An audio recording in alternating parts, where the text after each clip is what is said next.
días a todos. Les damos la más cordial bienvenida al webinar en que nos encontramos sobre reutilización de residuos procedentes de la celulosa en mezclas asfálticas. Para ello, este webinar es ofrecido por la plataforma Capesic. Contamos como ponentes con Diana Movilla y Aitor Raposeira.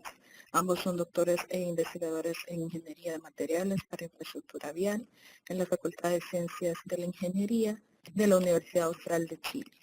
La dinámica de este webinar será la siguiente. Habrá unos 30 minutos aproximadamente de presentación y al final de la misma se dará paso al turno de las preguntas. Ustedes pueden hacer las preguntas por escrito utilizando el chat que aparece en la parte inferior derecha de sus pantallas. Recordarles también que este webinar será grabado para que puedan ser consultados en la plataforma por todos aquellos que no hayan podido asistir el día de hoy. Así que le damos paso a Diana y a Aitor y esperamos que lo disfruten. Gracias, Xiomara. Bueno, antes de nada, buenas tardes desde Chile a todos los que nos estáis viendo. Agradecer primero a la plataforma Capesic Latinoamérica y Caribe por darnos la oportunidad de hacer este webinar. Y bueno, obviamente al Banco Mundial y a la Fundación SEDET por financiarnos también la posibilidad. Vamos a ofrecerles un webinar breve sobre una investigación que llevamos haciendo desde el año 2013, que se trata de la reutilización de subproductos procedentes de la celulosa en mezclas asfálticas. Antes de comenzar con la presentación, bueno, nos gusta siempre presentarnos, ¿ya? En este caso, mi compañero es el doctor ingeniero Aitor Raposeira Ramos, yo Diana Movilla, como bien dijo Xiomara, ambos doctores en el área de ingeniería vial.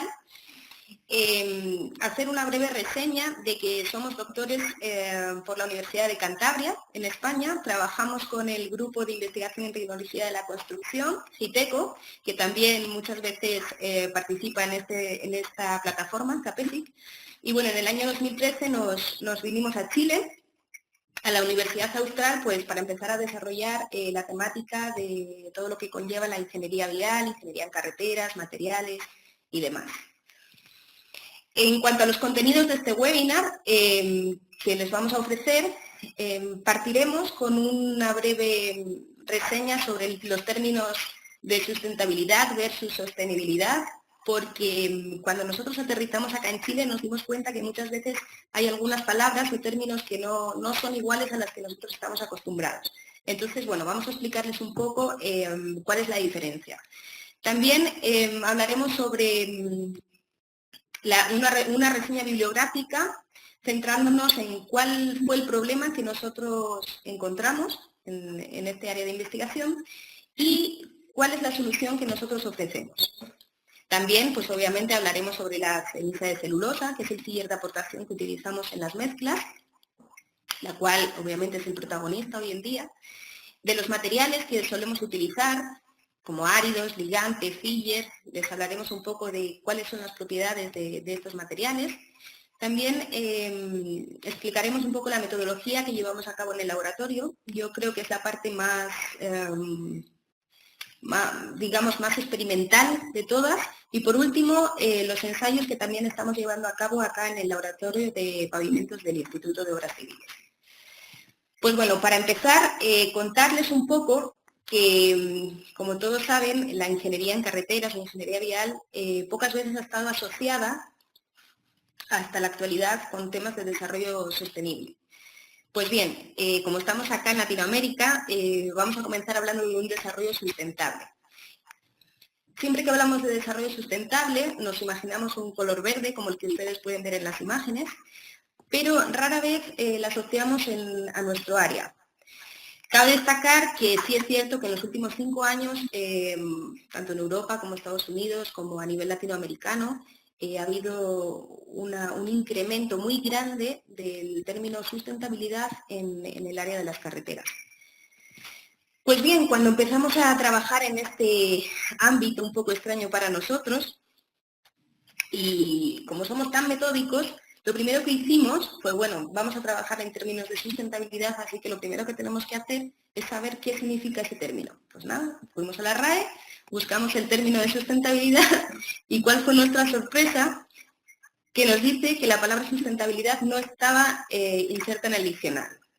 Pues bueno, para nosotros fue bastante complejo, ya que teníamos que asociar la palabra sustentabilidad a todos nuestros trabajos. Y buscando, vimos que la palabra sustentar, que es el verbo que acompaña a la sustentabilidad, pues había 5 definiciones, de las cuales 2 podían estar relacionadas un poco en lo que nosotros estábamos o queríamos hacer en los términos de la ingeniería vial. El primero de ellos nos decía que sustentar algo era conservar algo en su ser o estado, y el segundo era sostener algo que no se caiga o se tuerza.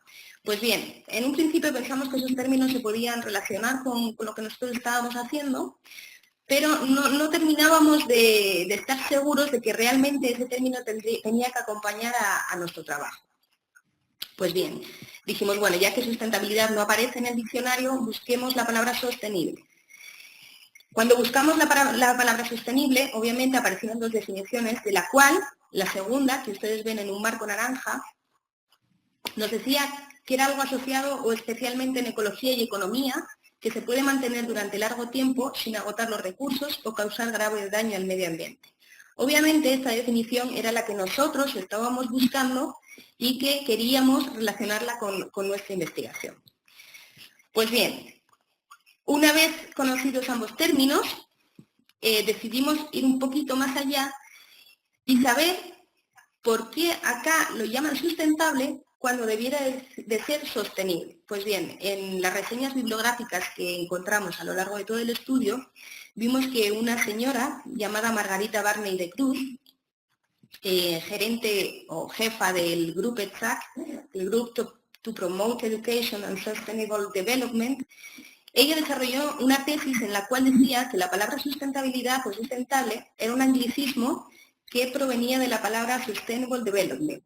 Es decir, habían hecho una transformación de la palabra sostenible a sustentable, pero no se habían dado cuenta de que esa transformación conllevaba a 2 connotaciones distintas. Es decir, sostenible, la palabra en inglés, lleva una connotación dinámica y positiva, de avanzar continuamente y perseverar en el esfuerzo. Sin embargo, cuando nosotros cambiábamos esa palabra en inglés al español, ese término cambiaba su definición transformándose en una connotación estática, lo cual quiere decir que se mantiene firme o presta apoyo o mantiene una cosa en un medio sin dejar caer o haciéndolo muy lentamente.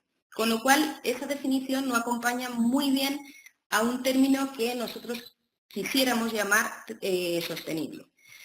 No obstante, aquí en Latinoamérica, para todos nuestros amigos españoles, europeos, tienen que saber que la palabra sustentabilidad, aunque tenga una connotación distinta a la sostenibilidad, es igualmente válida. Por lo tanto, podríamos decir desarrollando carreteras sostenibles o también desarrollando carreteras sustentables.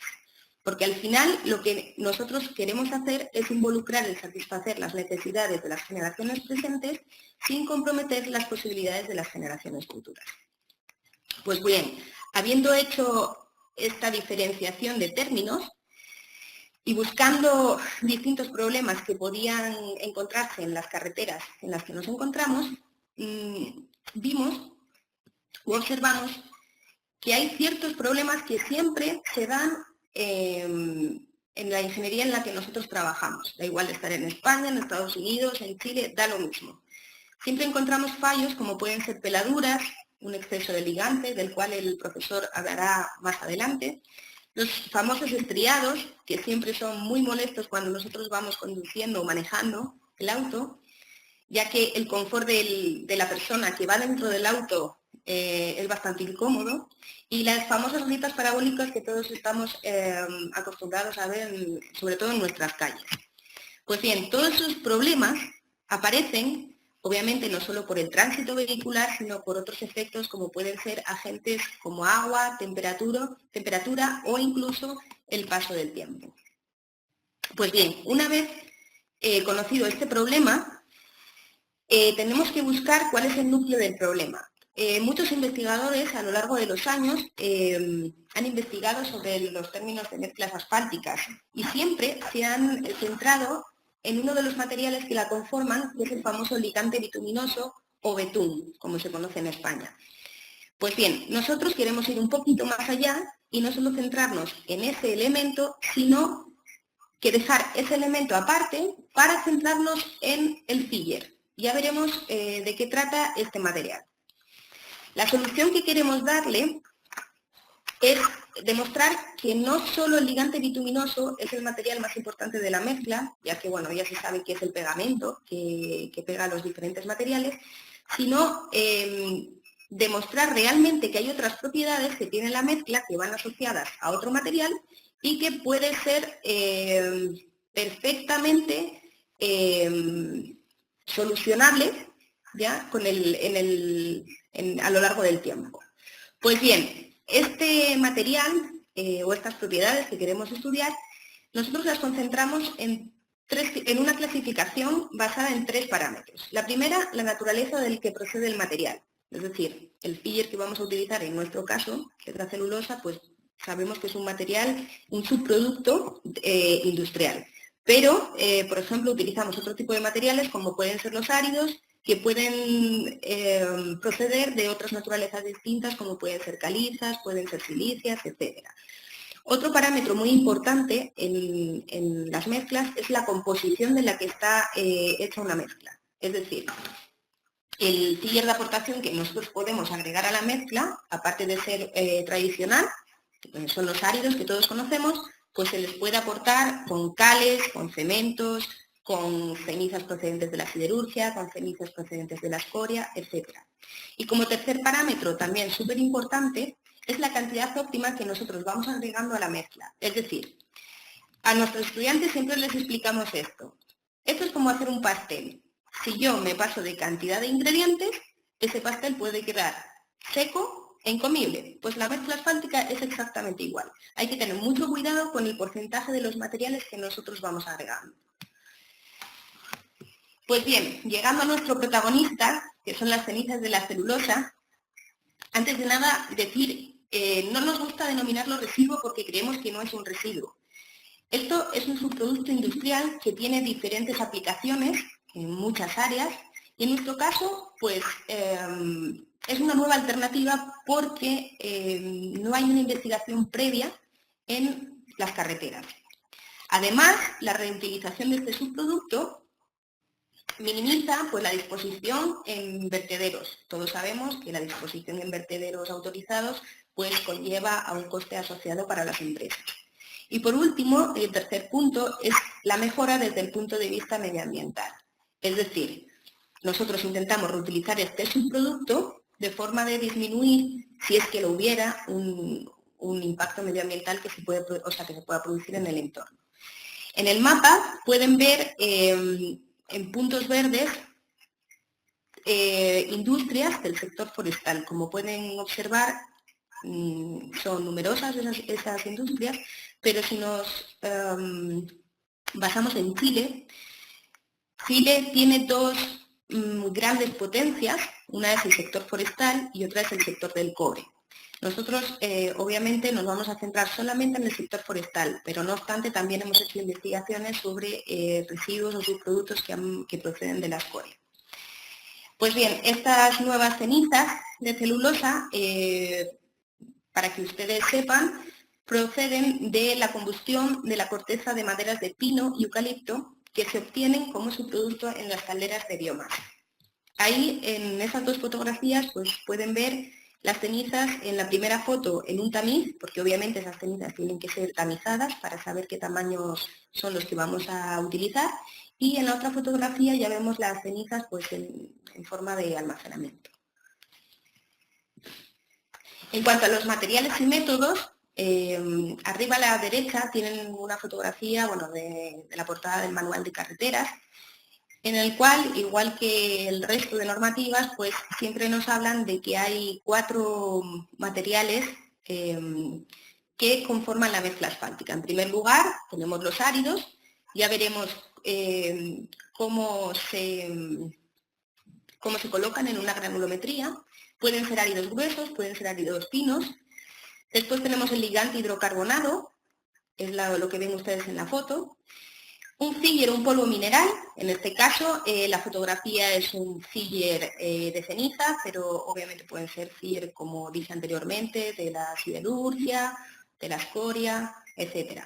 Y por último, un elemento aditivo que son muy utilizados en zonas de alta montaña, que lo que hacen es mejorar la mezcla, pues no sé, en durabilidad, en comportamientos frente al agua. No obstante, cabe destacar que este tipo de materiales hay que tener mucho cuidado con utilizarlos y sobre todo hay que ver también el tema económico, porque encarecen mucho la puesta en obra de una mezcla. Pues bien, en primer término, los áridos, como todos ustedes saben, otorgan capacidad portante del pavimento, es decir, son los que conforman el puzzle que va creando la mezcla asfáltica.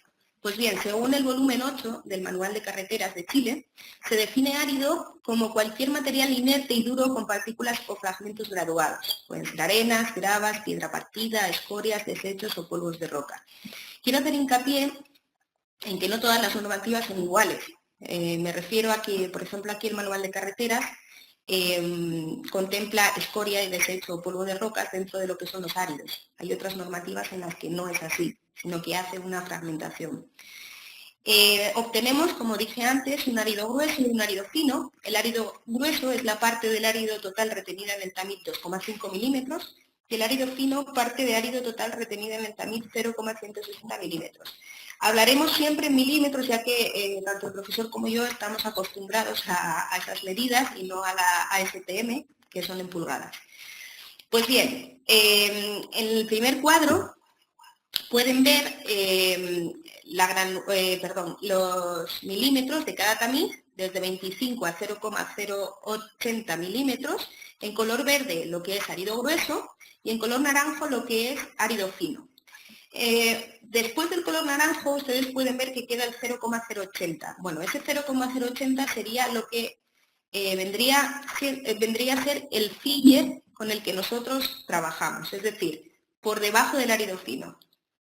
En cuanto a la denominación de la mezcla que hemos utilizado para esta investigación, se trata de una mezcla 4A12, semidensa. En España vendría a ser una AC16S, más o menos.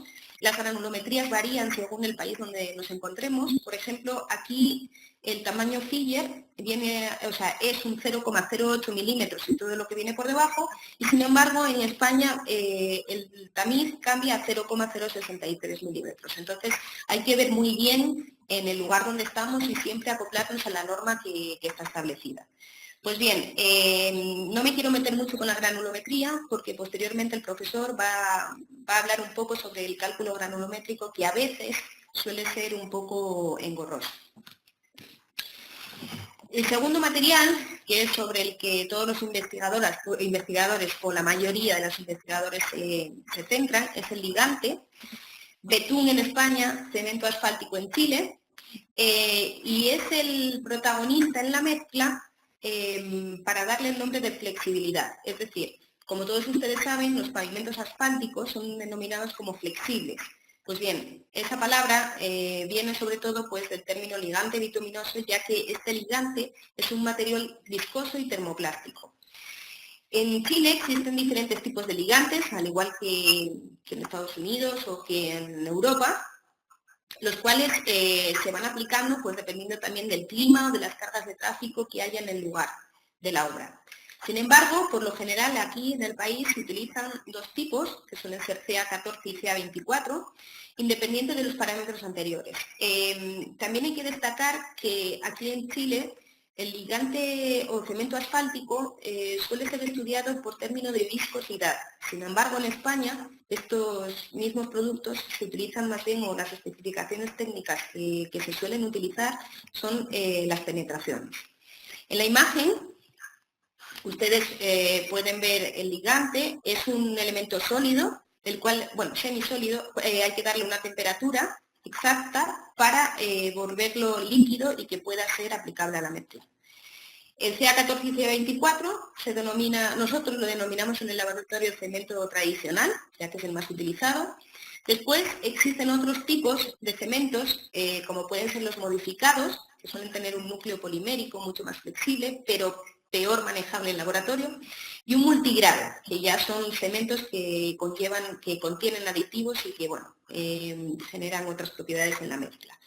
En letra chiquitita les hemos colocado ahí que se exceptúan de estos pavimentos, de estos cementos, aquellos que son aplicados en climas de alta montaña.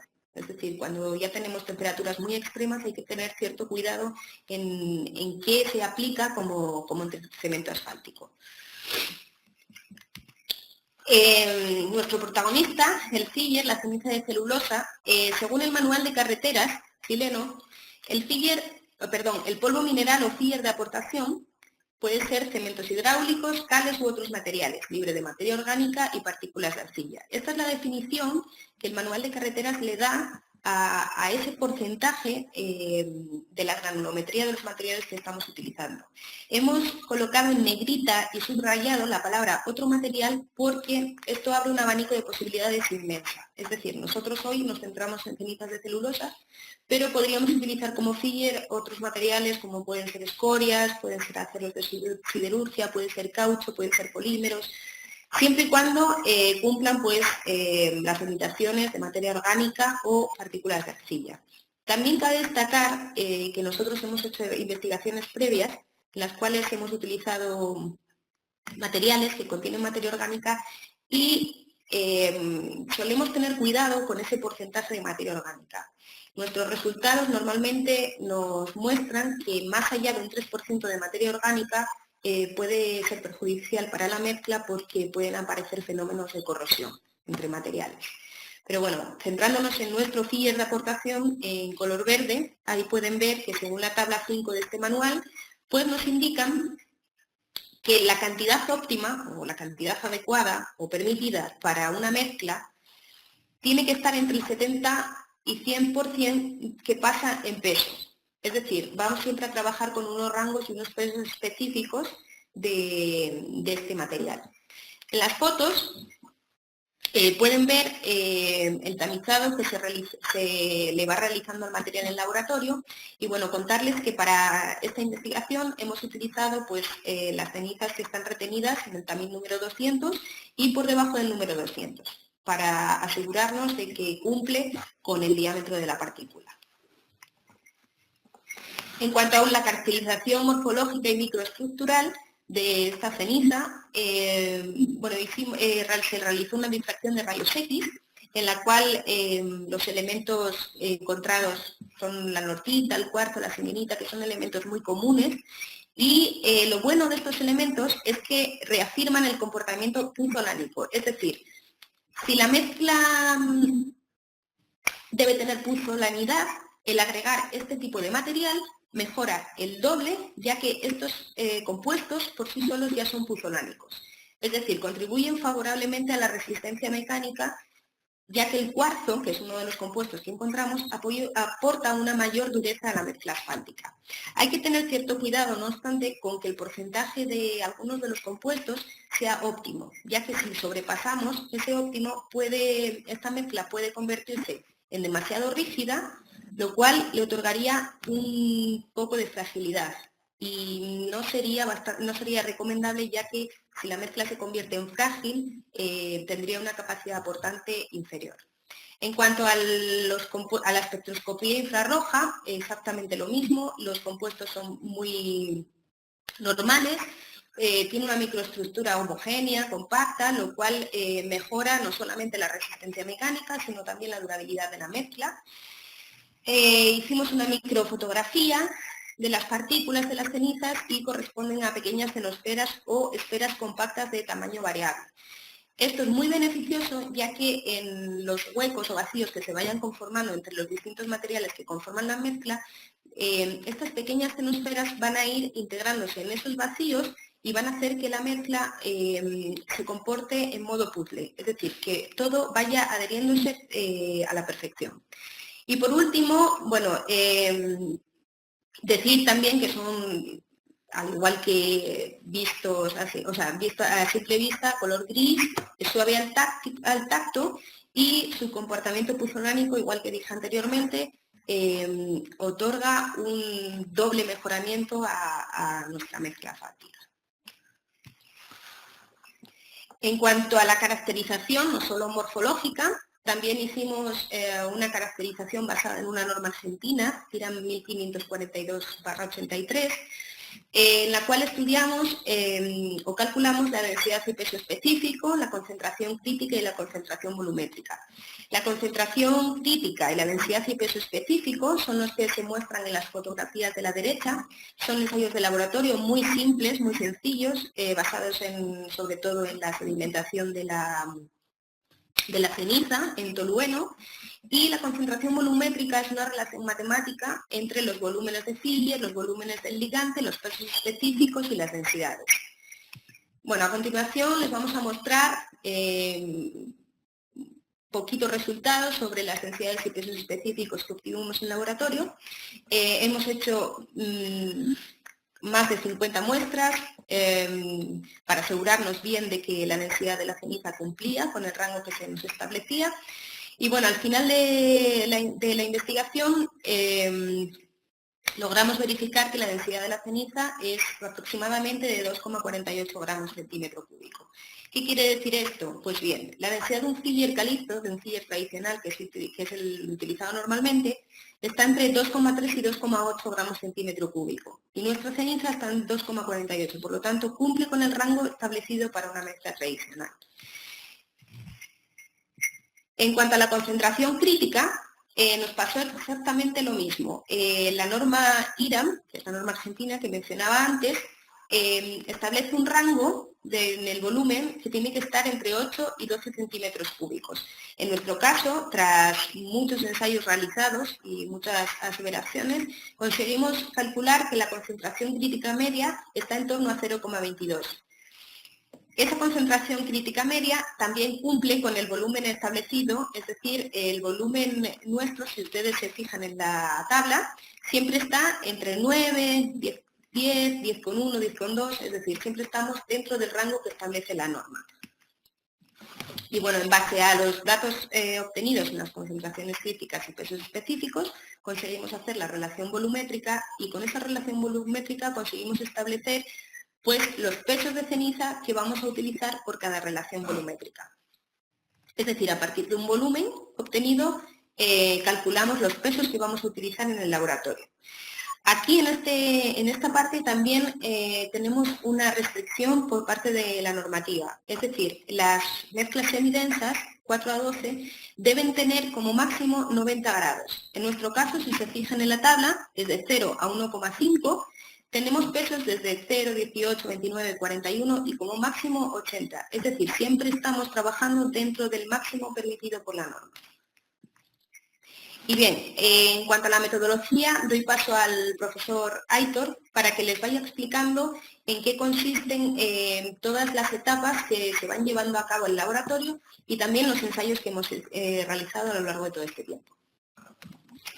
Bueno, pues lo que vamos a ver a partir de ahora está relacionado sobre todo con la parte experimental desarrollada en el laboratorio de carreteras y caminos y tiene que ver con todo el proceso que se lleva a cabo desde la preparación del material, la fabricación de las probetas, hasta el final, que es la realización de los diferentes ensayos que vamos a ver. Para empezar el trabajo en el laboratorio se debe primero conseguir los materiales con los que se va a trabajar. En este caso fueron el árido, que venía en diferentes tamaños, y el ligante, que veremos más adelante. Y digamos, el trabajo en el laboratorio se trata de desarrollar de la manera más precisa posible.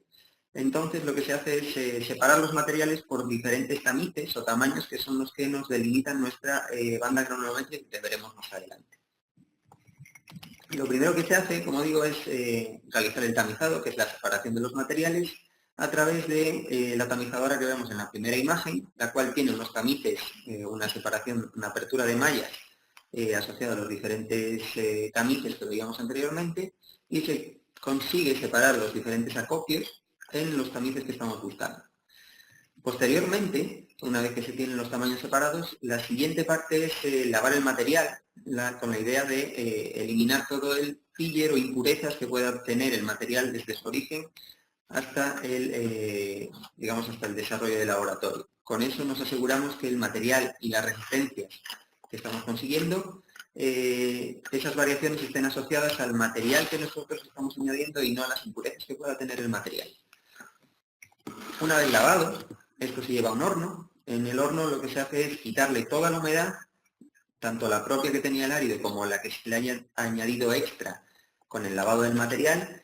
Se le quita la humedad en un horno a 105 o 110 grados y en el momento en el que está completamente seco se almacena. Bueno, en la imagen podemos ver el lavado y se almacena en compartimentos separados, cada uno de los tamaños. Lo primero tiene que estar en un lugar lo más limpio posible y se tiene que tapar el material para evitar, por un lado, que le vuelva a entrar humedad y por otro, que ese material se vuelva a contaminar con polvo o suciedad que haya en el ambiente. Respecto a la banda granulométrica, anteriormente Diana comentó durante varias diapositivas que se había utilizado una banda granulométrica 4A12 y se refería a la banda granulométrica que aparece en el manual de carreteras. En todas las normativas que vamos a encontrar, para el desarrollo de este cálculo granulométrico, nos aparecen unas tablas en las que nos indican la cantidad máxima y mínima que vamos a poder tener de cada camino. ¿Ya? Y en esas tablas nos van a indicar la cantidad máxima y mínima en porcentaje que puede pasar a través de cada camino. Y eso es lo que aparece en la tabla que tenemos a la izquierda. Ahí pueden observar que nos aparece tanto los trámites en milímetros como en el asociado a STM y diferentes cantidades, una columna en azul y otra en negro, donde nos dice, por un lado, el tamaño máximo que puede pasar y por otro lado el tamaño mínimo. Eso nos da, si dibujamos la granulometría como se ve en la imagen, esa curva granulométrica está graficada en base logarítmica y la imagen nos marca una zona sombreada que en teoría es la zona en la que nosotros nos podemos mover en la cantidad de material que tenemos en cada camino.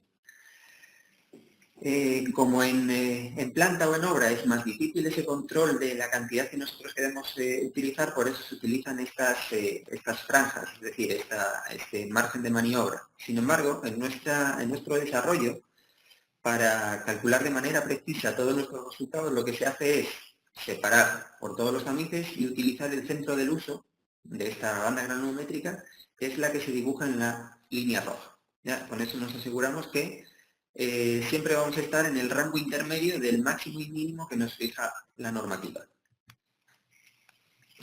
Y una vez explicado lo que es la granulometría y teniendo ya todo el material preparado, lo que se hace es utilizar ese material separado para ajustarlo a la granulometría y fabricar las probetas con las dimensiones y proporciones que nosotros queremos. Para ello lo que hacemos es, una vez que tenemos el material separado, volverlo a mezclar en las proporciones que nosotros queremos en unas bandejas, ya en las que vamos mezclando árido grueso, árido de tamaños intermedios y después árido fino. Y una vez que tenemos ese material listo, se lleva a una estufa, se le eleva la temperatura a unos 170 o 180 grados durante unas 4 o 5 horas y cuando ya todo el material tiene adquirida esa temperatura, puede procederse a fabricar la mezcla. El otro material que compone la mezcla es el ligante asfáltico, el cemento asfáltico de color negro. Ese material en estado sólido, a temperatura ambiente, está en estado sólido y para poder trabajar con él hay que, al igual que se hace con el árido, subirle la temperatura. Esa temperatura suele estar entre el orden de 250 y 160 grados más o menos. Una vez que los dos materiales, árido y ligante, están a la temperatura adecuada, se realiza el amasado de manera manual, en el cual se va envolviendo todo el árido con una película de ligante, asegurando que todo el material quede homogéneo y con el color negro representativo de la mezcla asfáltica. Durante todo el proceso se debe controlar la temperatura tanto de amasado como de la mezcla para lograr que después, en el momento de la compactación, la temperatura sea la adecuada y no se haya enfriado o sobrecalentado, lo cual repercutiría en la resistencia final de la mezcla.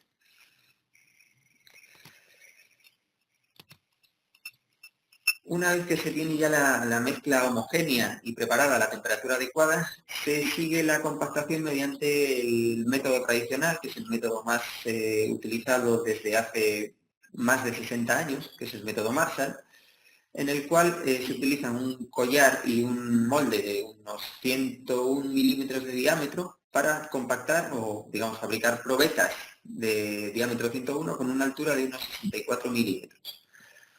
Para eso, lo que se hace y los tips que se suelen recomendar es, por un lado, utilizar unos filtros tanto en la parte inferior como superior de la probeta para evitar que el martillo, una vez que compacta la probeta, se pegue al martillo. Y por otro lado, tratar de que el vertido de la mezcla dentro del molde sea lo más homogéneo posible. Es decir, que en todas las capas o todo el volumen de la probeta haya la misma proporción de árido grueso y árido fino, para así asegurar que los posibles resultados que se obtengan en las mezclas sean asociados al comportamiento de la mezcla y no a una mala distribución de los agregados. Una vez que se tiene vertido el material dentro del molde, se produce la compactación, como veíamos en la imagen, en la que, dependiendo del tipo de ensayo que se realice posteriormente, se realiza una compactación a 50 o a 75 golpes por cada una de las caras. Y posteriormente se realiza el desmolde de las probetas.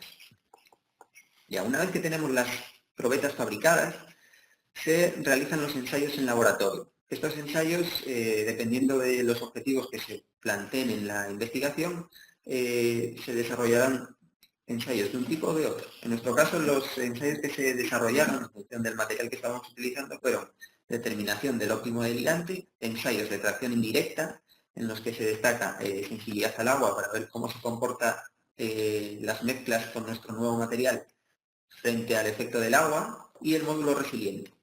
Y finalmente ensayos de desgaste, que están asociados a ensayos cántabros de desgaste, asociados a la capacidad que tiene nuestro material de aportar mayor resistencia o permitir que la mezcla tenga mejor capacidad para no separar los materiales.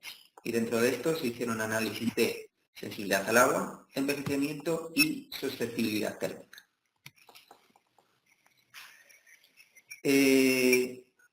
¿Por qué es importante el ensayo del óptimo de ligante? Porque es el ensayo básico que se realiza tanto en laboratorio como en las plantas de mezcla asfáltica, ya que la cantidad de ligante, si bien es muy pequeña dentro de la mezcla, suele rondar el 5% respecto del total de la mezcla, esas pequeñas variaciones tienen una elevada influencia después en la resistencia final y comportamiento que tenga nuestro pavimento. Por ejemplo, en las imágenes superiores podemos ver los típicos problemas que pueden ocurrir cuando hay un exceso de ligante, lo que provoca que la mezcla sea demasiado blanda y con el efecto de la temperatura y el paso de los vehículos pueda deformarse o pueda provocar exudaciones, que es cuando el ligante sale a la superficie. Sin embargo, cuando tenemos variaciones de ligante y se producen, se añaden cantidades menores a las recomendadas, la mezcla se vuelve demasiado rígida, se vuelve como demasiado poco unida, y eso provoca que en nuestro pavimento se generen las fisuras, que son los fallos que solemos ver en nuestras carreteras.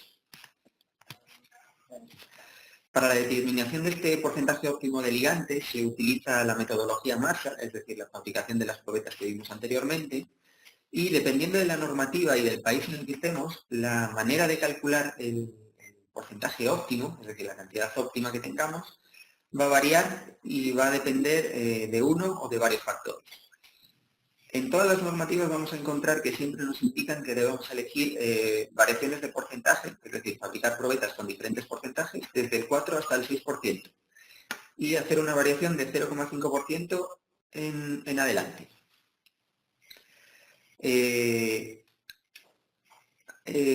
Uno de los datos importantes antes de la fabricación es saber el peso específico de nuestros materiales, es decir, el peso específico tanto de los áridos que estemos utilizando como del ligante que vaya a ser nuestro pegamento dentro de la mezcla. Ese peso específico se puede determinar de varias maneras, ya hay diferentes normativas y cada una de ellas indica diferentes formas de hacerlo. Se puede calcular a través de la densidad de los materiales en cada uno de los gamites junto con la densidad del ligante y hacer una suma, hacer la densidad de los materiales en su conjunto mediante pignómetros y después añadirle la densidad del ligante, y por último hacer una mezcla asfáltica en la que se combine árido y ligante, pero no compactarla, es decir, soltar el material y hacer un pignómetro, evaluar a través del pignómetro cuál es la densidad de ese material en conjunto, y al final en teoría se tiene que llegar a los mismos resultados. Una vez que se tiene esa densidad, lo que se hace es fabricar las probetas con los diferentes puntos o porcentajes y se le estudia cuál es la densidad final que se obtuvo en cada una de las probetas, es decir, para eso se hace peso seco, peso superficie seca y peso saturado. Por otro lado, se evalúa cuál es el valor de estabilidad o resistencia máxima que obtuvo la mezcla, y por último se le calcula el porcentaje de vacíos que tengan cada una de esas probetas para saber cuál es el porcentaje de ligante asociado a cada uno de esos porcentajes de vacío. En el caso de la normativa chilena, para determinar el porcentaje óptimo, lo que se hace es utilizar el valor máximo de densidad de la mezcla, el valor máximo de estabilidad y el valor del porcentaje de ligante en el que se consigue el 5% de vacíos. Y una vez que se obtienen esos tres porcentajes, se les hace la media y se determina cuál es el porcentaje óptimo. En la imagen anterior veíamos que una de las gráficas era lo que se llamaba estabilidad, ¿ya? Otra de las gráficas que se obtienen en el ensayo Marshall es la fluencia. Estos parámetros, si bien en el caso del porcentaje óptimo de ligante solo se utiliza la estabilidad, en las diferentes normativas pueden ser un método de control para ver si nuestra mezcla asfáltica cumple con ciertas características mínimas que se piden. Es decir, por ejemplo, en el manual de carreteras, con la tabla que aparece en la imagen, o sea, en la parte superior, para las diferentes capas nos dicen unos valores mínimos de estabilidad, es decir, de resistencia, que tiene que tener nuestra mezcla. Y aparte nos indican el valor de la fluencia.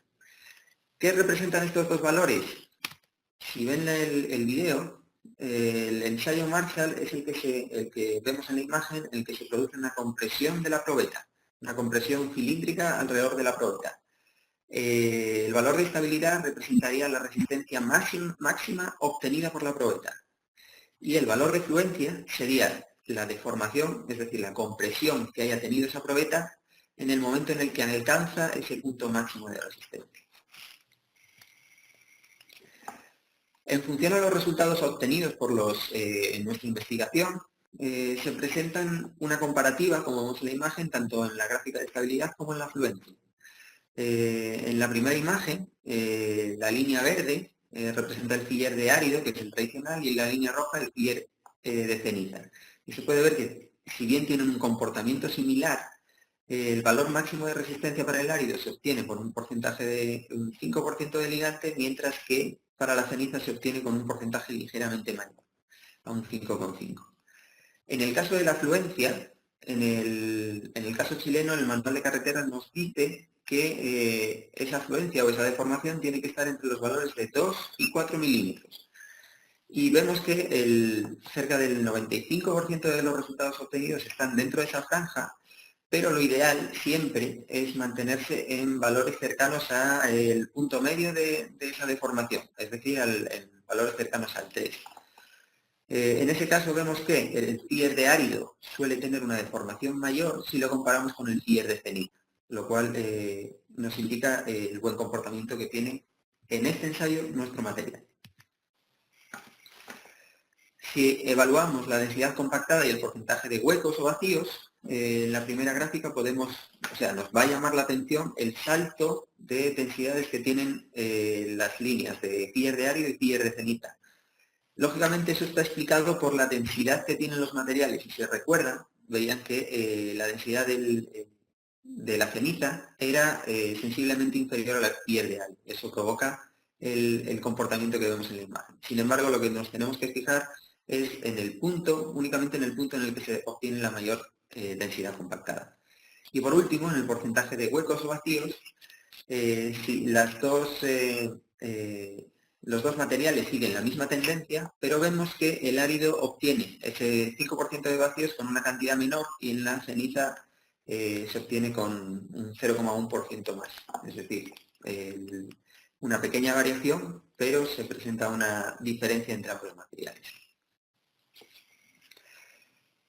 El ensayo o la metodología Marshall que acabamos de ver es un ensayo tradicional que se lleva utilizando mucho tiempo.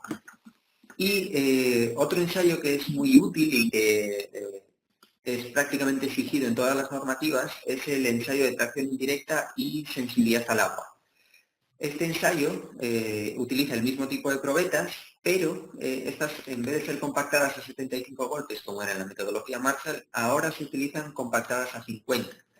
¿Cuál es la idea? La idea es tratar que esa mezcla sea más permeable y forzarla a que nos muestre cómo se comporta respecto al agua. Este ensayo es derivado del ensayo que se realiza en hormigón, el ensayo brasileño, en el cual se produce una fisura digamos, en las zonas de apoyo de la probeta y se desplaza de arriba abajo esa rotura del material, provocando la separación. La manera de separarse es una manera útil, sobre todo por el tipo de objetivo que nosotros estamos buscando, que es ver cómo se adhiere el material y cómo se mejora la adherencia con nuestras cenizas. Para el ensayo de sensibilidad, lo que se hace es fabricar 8 probetas iguales, 4 de ellas se acondicionan en seco, a una temperatura de 15 grados, y otras 4 se acondicionan en húmedo. El proceso de acondicionamiento en húmedo es laborioso, lleva bastante tiempo, es en el cual en una primera parte se meten en agua en un aparato que genera vacío, es decir, extrae todo el aire que pueda haber en la probeta y lo satura con agua, sustituye el aire por agua. Se llega a una presión de 50 mililitros de mercurio y posteriormente se mantiene esa presión durante unos 30 minutos. Después, posteriormente, se le extrae el aire, o sea, se le extrae el vacío añadiendo otra vez aire, y se deja reposar a otros 30 minutos en agua para que, digamos, vuelva a recuperar el comportamiento inicial. Una vez realizado este acondicionamiento, se llevan a un baño de agua a 40 grados y ahí se dejan por 72 horas acondicionándose en agua a 40 grados para forzar ese comportamiento bajo el agua. Una vez que se tienen los dos grupos en seco y en húmedo acondicionado, se realiza el ensayo. El ensayo, como vemos en el video, consiste en provocar un desplazamiento constante en la probeta, en la parte superior, y generar una rotura en la cara, digamos en la cara plana de la probeta. Lo que se consigue con este ensayo es hacer una relación entre la resistencia que tienen las mezclas secas respecto de las húmedas y ver cuál es la pérdida en resistencia que se ha tenido. Otro ensayo que se hace, que es similar al ensayo de tracción indirecta, digamos que está basado en él, es el módulo resiliente. El módulo resiliente utiliza las mismas probetas compactadas a 50. En este caso lo que se hace es generar una carga puntual, pequeña, que provoca un desplazamiento en la probeta. Y dependiendo del comportamiento elástico que tenga este material, va a generar un desplazamiento perpendicular a la zona de carga y lo que nos va a indicar cuál es la capacidad de formarse sin romperse que tiene este material. Los resultados obtenidos, por un lado, para sensibilidad al agua, podemos ver que para las concentraciones de 0,75 y 1, los mayores valores de resistencia se obtienen para las cenizas, que serían las líneas marcadas en azul. Sin embargo, para el resto de porcentajes, la mayor resistencia se obtiene para el árido, que serían las líneas marcadas en naranja. En nuestro caso, lo que nos interesa medir es tanto el valor absoluto como la relación entre la diferencia entre seco y húmedo. Y en ambos casos vemos que la ceniza, tanto en 0,75 como en 1, obtienen los mayores valores de resistencia si lo comparamos con el árido, y además la proporción entre seco y húmedo llega al 95% en el árido y al 97% en la ceniza. Es decir, la ceniza provoca una menor pérdida de la resistencia en condiciones de humedad. Si analizamos el módulo resiliente, que es la gráfica que tenemos a la derecha, vemos que los comportamientos en las condiciones de 0,75 y 1 de concentraciones, los comportamientos del FIR en la ceniza son bastante similares. Y vemos que en la concentración de 1,5 ese módulo resiliente es muy elevado. En este caso, la idea podría ser que cuanto mayor sea el valor de módulo resiliente es mejor, pero no tiene por qué ser así porque ya que un módulo resiliente demasiado elevado significaría que la mezcla es demasiado blanda y eso llevado a obra, después, en el momento en el que empieza su ciclo de vida, sería demasiado deformable y produciría esos agüellamientos que veíamos al principio. Por lo tanto, ese 0,75 y 1 de concentración sería el óptimo en nuestro caso y vemos que tiene un comportamiento similar al latino.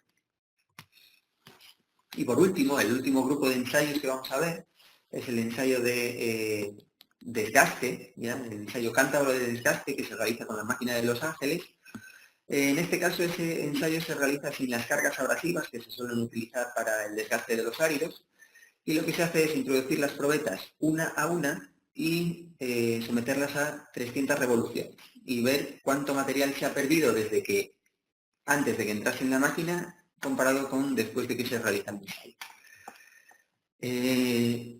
Para evaluar el comportamiento de nuestro material se realizaron ensayos de adhesividad, donde se comparó el estado seco respecto del estado húmedo. El acondicionamiento es bastante similar al que vimos en tracción directa, sin realizarse el ensayo de vacío. Después tenemos el envejecimiento, que es un envejecimiento en diferentes periodos, siempre a una temperatura de 163 grados. Y por último, susceptibilidad térmica, en el cual se mantiene durante el mismo periodo de tiempo la probeta diferentes probetas sometidas a diferentes temperaturas. Analizando el ensayo de sensibilidad, o sea, de adhesividad, en seco y en húmedo, vemos que, si nos centramos en el ensayo en seco, que es el que está en la gráfica de la izquierda, vemos que nuestra ceniza tiene un comportamiento bastante similar al comportamiento del árido. Y vemos que siempre tiene unas menores pérdidas, es decir, se pierde menos material con nuestra ceniza. Si analizamos el comportamiento en húmedo, también vemos que nuestra ceniza se vuelve a comportar mejor que el árido y mantiene las mismas diferencias que veíamos en seco. Acá cabe destacar que los mejores comportamientos se obtienen en las mismas concentraciones que veíamos antes, 0,75 y 1, es donde se obtienen menores pérdidas y siempre por debajo del límite que nos marcaría la normativa, que es el 60%.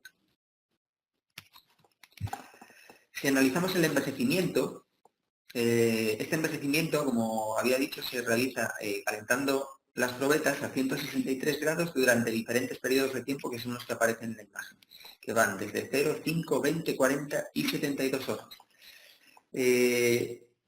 A esas temperaturas, a 163 grados, nuestro material, nuestro betún, se vuelve líquido. Por lo tanto, hay que tomar ciertas precauciones a la hora de acondicionar las probetas, como son colocarle mallas, que se ven en la imagen superior, y procurar darle la vuelta al material cada pequeños periodos de tiempo para evitar que ese ligante escurra en la superficie, o sea, en la parte inferior de nuestra probeta y falsee los resultados. En las dos gráficas que vemos en la imagen se puede observar, por un lado, que nuestro comportamiento o nuestra concentración crítica ideal para todas las temperaturas, o sea, para todos los periodos de envejecimiento es la de CVCC igual a 1, y si lo evaluamos respecto a los tiempos de envejecimiento, lógicamente se obtienen mayores pérdidas a medida que aumenta ese periodo de envejecimiento. Y por último, el análisis de susceptibilidad térmica se realiza acondicionando las probetas durante 6 horas a las diferentes temperaturas que aparecen en la imagen, que van desde los menos 30, menos 10, 10, 25, 40, 60 y 80 grados. Las gráficas, como pueden ver, se presenta que la tendencia en todas las líneas con el comportamiento de pérdidas al cántabro para la ceniza es similar y lógicamente se obtienen las mayores pérdidas en las temperaturas más extremas. Sin embargo, podemos ver que, al igual que marcábamos antes, las pérdidas al cántaro en un límite del 60%, todos los materiales, o sea, todas las combinaciones que se analizaron se mantuvieron por debajo de, digamos, de ese límite de pérdidas. Por lo tanto, esto nos indica que nuestro material se está comportando de manera adecuada. Una vez que tenemos todos estos resultados, podemos ver que, al menos en la parte estática de nuestra mezcla con ceniza, se comporta de manera adecuada, al menos igual de bien que un árido tradicional o un tier tradicional. Sin embargo, es necesario complementar estos resultados con ensayos de agüellamiento para asegurarnos que nuestra mezcla no sea demasiado blanda, y ensayos de fatiga que nos indican si la durabilidad que va a tener nuestro material va a llegar al tiempo proyectado. Como último ejercicio se presenta un resumen un cálculo aproximado de lo que supondría utilizar este material digamos, en obra o en planta para una construcción real de una carretera, ya que utilizando el mismo supuesto de utilizar la misma mezcla que se utilizó en el desarrollo del proyecto y tratando de pavimentar 1 kilómetro, hacemos el supuesto de que los espesores de carretera van a variar de 4 a 15 centímetros. Entonces ponemos un espesor de 12 centímetros, es decir, 6 centímetros dividido en 2 capas, y para todo, digamos, todo ese kilómetro con ese espesor de 12 centímetros, se deberían utilizar aproximadamente unos 2,35 toneladas por metro cúbico de mezcla asfáltica. Por lo tanto, eso nos lleva a que para pavimentar esa carretera necesitaríamos unas 2.000 toneladas. Siguiendo la misma proporción, si utilizásemos ese 90 gramos de filler que habíamos utilizado en nuestras proletas de 1.200 gramos, para pavimentar ese kilómetro supone que podríamos llegar a utilizar esas 145 toneladas de ceniza. Y bueno, comentarles que esta investigación pues ha sido presentada en varias jornadas, seminarios de escala internacional y nacional. Y bueno, algunos productos de investigación, en las imágenes ven pues 2 fotografías arriba de 2 ponencias que se realizaron en uno de los seminarios a escala nacional, que es el Provial, que se desarrolla aquí en Chile.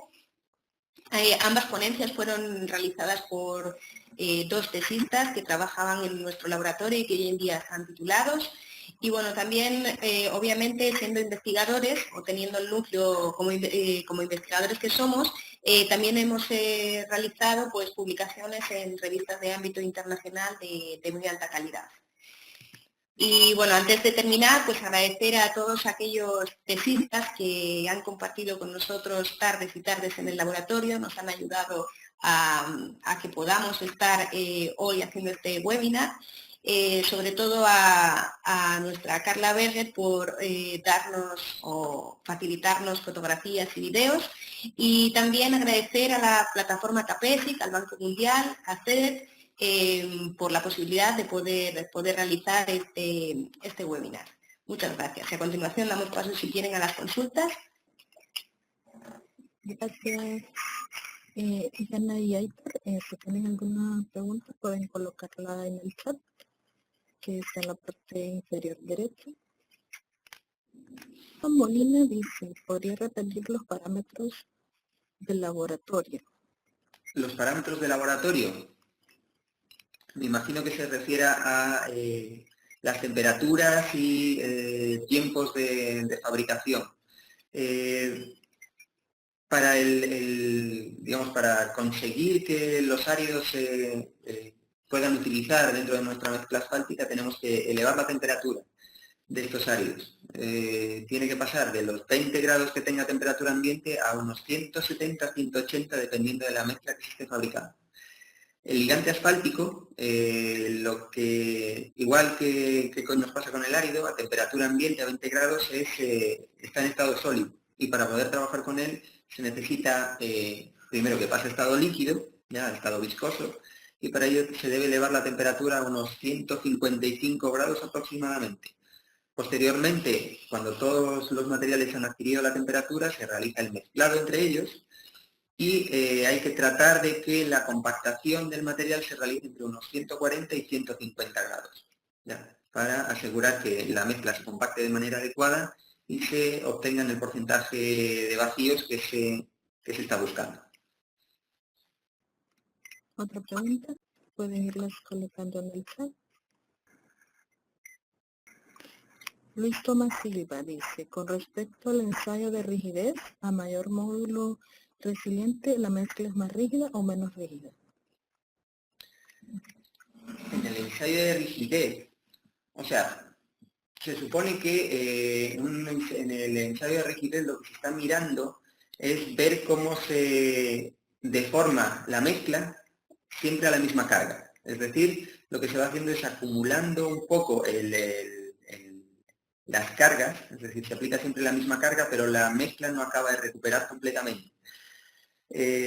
Como decía, puede ser interesante conseguir que un mayor módulo de rigidez nos beneficie en una mezcla asfáltica, pero hay que tener precaución porque si este módulo de rigidez es excesivo, lo que quiere decir es que vamos a tener una mezcla demasiado deformable y después eso es perjudicial a la hora de ponerla en obra.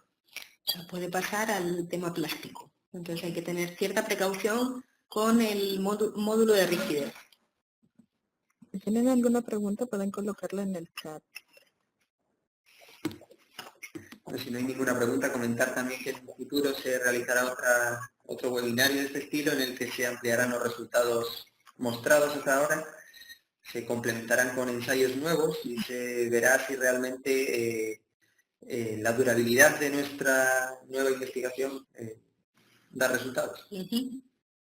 ¿Ninguna otra pregunta? Omar, bien, el ensayo de sensibilidad al agua indica la relación de muestras húmedas con muestras secas, otorgando el ITSR. O sea, ¿existe algún parámetro que me indiquen para el ITS? Sí, o sea, la diferencia de ITS. Claro, de hecho los resultados, el gráfico de barras que se mostraba en la presentación era la resistencia. Es decir, la resistencia absoluta que se obtuvieron en las diferentes concentraciones y se veía que para 0,75 y 1 se obtenía una mayor resistencia. Sí hay cierta discusión respecto a que el valor de ITSR sea tan representativo, ya que puede que mezclas con baja resistencia tanto en seco y en húmedo, la proporción entre ellas sí que cumpla, pero la resistencia en ambos casos es demasiado baja. Y otras veces esa relación no cumple, siendo que la resistencia es mucho mayor a la mínima exigida. Yo creo que va por ese sentido. Sí. También explicar que dependiendo del ITSR que se obtenga, pues la mezcla podrá ser utilizada para capa de rodadura, base intermedia, etcétera. O sea, dependemos mucho del rango que se obtenga y de ese número ITSR. En este caso, como obtuvimos parámetros del 97% y 95%, estaríamos trabajando con mezclas para capa de rodadura, que serían realmente las mezclas que están en la parte superficial del pavimento. Claro, y lo bueno de los resultados obtenidos es que ese índice se obtuvo también para proezas que obtenían los mayores valores de resistencia. A lo mejor lo lógico dentro de la normativa sería fijar, por un lado, ese valor de ITSR, es decir, la relación entre secas y húmedas, y además fijar un valor mínimo de resistencia que debería tener cada una de las mezclas. Bueno, tampoco hablamos de la compactación y la sensibilidad al agua. Ricardo Olivero solo nos da un comentario, dice felicitaciones por la conferencia, mucho que aprovechar, saludos. Gracias, Ricardo. No sé de dónde estará, pero muchas gracias. Si tienen más preguntas, Caracas, Venezuela, dice Ricardo. Saludos a Caracas. Saludos a Caracas. Más preguntas. Carolina Galarza dice, buenas tardes. ¿Se realizó algún proyecto con este tipo de material o solo está en la etapa de estudio? Soy Carolina de Resistencia Chaco. Ya, buenas tardes, Carolina. Por el momento, con este material solo hemos hecho pruebas a escala de laboratorio. Obviamente todavía nos queda, como dijo el profesor en la presentación, nos queda la parte dinámica para corroborar que realmente puede aplicarse en capa de rodadura. Nuestro, no sé, delirio sería poder utilizarlo a escala real porque quisiéramos saber cómo se comporta y, bueno, y también hacer un estudio en cuanto al ciclo de vida de la mezcla.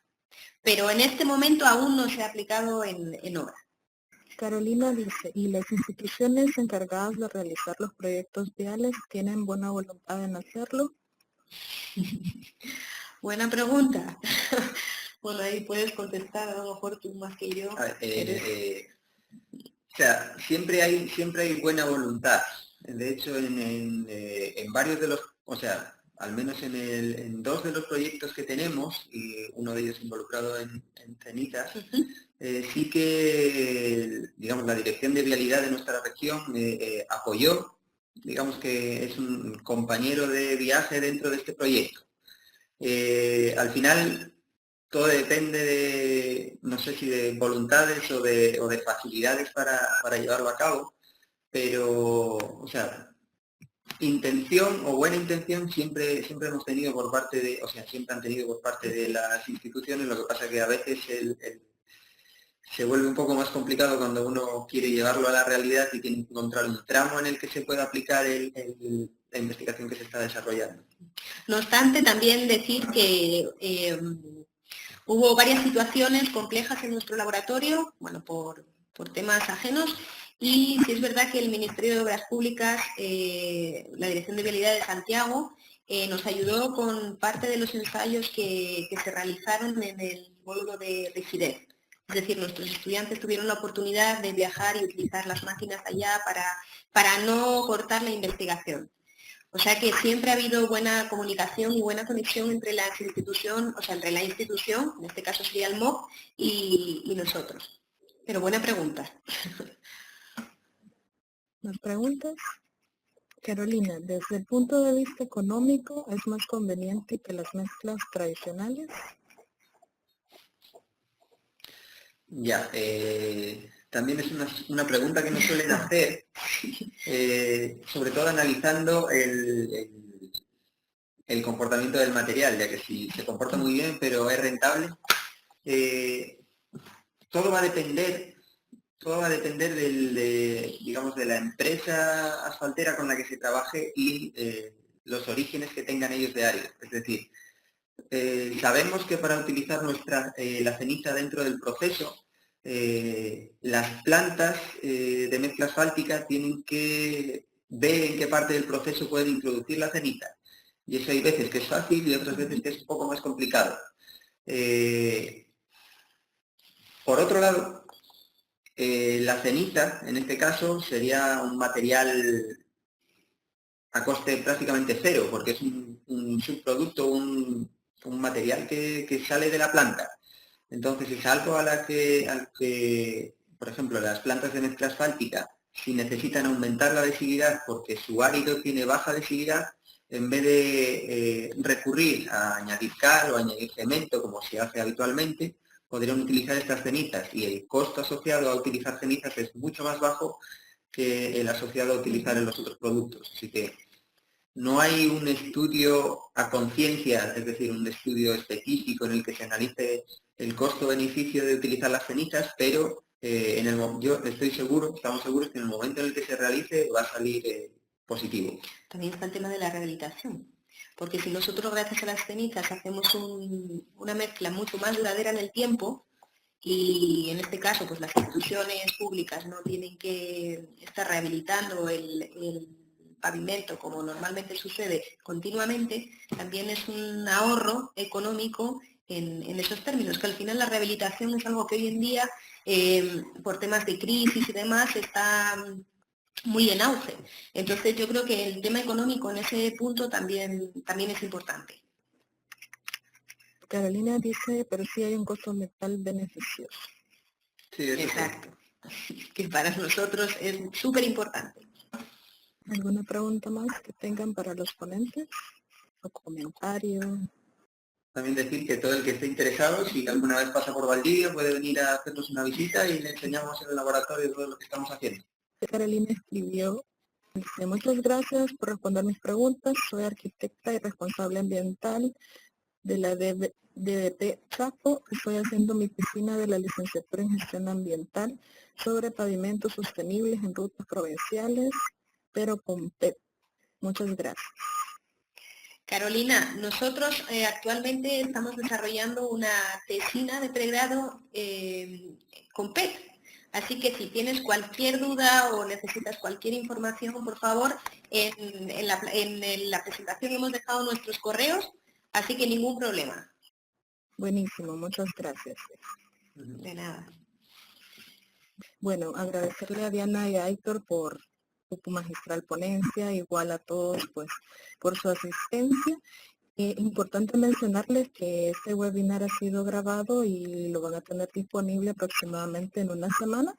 Lo van a poder encontrar en la plataforma de Capesic. Les voy a colocar en el chat el link donde lo pueden consultar, por igual a los compañeros que tenían interés y no pudieron quedarse, y a otros compañeros que les difundan también el contenido. Así que muchísimas gracias, Diana y Héctor. Y daríamos por finalizado pues este webinar. Muchas gracias. Muchas gracias.